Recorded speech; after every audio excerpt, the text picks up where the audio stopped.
Hand के इश्तराक से mega health checkup camp का इनेकाद किया गया। मेहमान खुसूसी Sudip Bandopadhyay MP, Vivek Gupta MLA, coordinator Shagufta Parveen, ward सदर Parvez Iqbal, Farid Khan secretary Trinamool minority cell, coordinator Rehana Khatoon, coordinator Gopal Saha, coordinator Rita Chaudhary, Payal Chaudhary, Samajwadi leader Jahangir Khan, SM Faisal, Ikhlaq Ahmed, coordinator Sana Ahmed और दूसरे हजरात ने शिरकत की। समाजी व मिली शख्सियतों ने बढ़ चढ़कर हिस्सा लिया। फरहत अंजुम, इकरा, उर्दू न्यूज।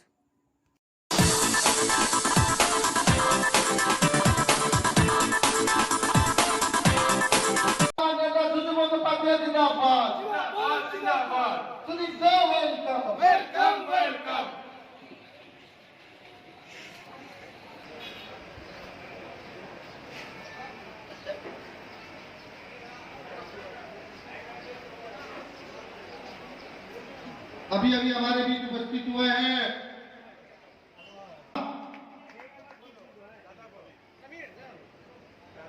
दादा को बुके देकर सम्मानित करेंगी हम सबकी बहन शगुफ्ता परवीन, जोड़ा साको विधानसभा के MLA विवेक जी गुप्ता।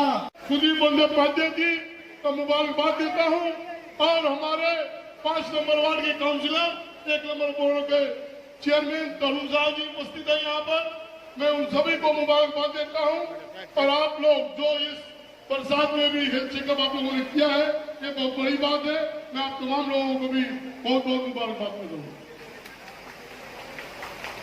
के बाद नमाज के बाद रियाना बाजी में बुनियादी शब्द 2 बातें रखेंगी। रियाना बाजी आप मंच पे आ जाए, फिरोज भाई मंच पे आ जाए।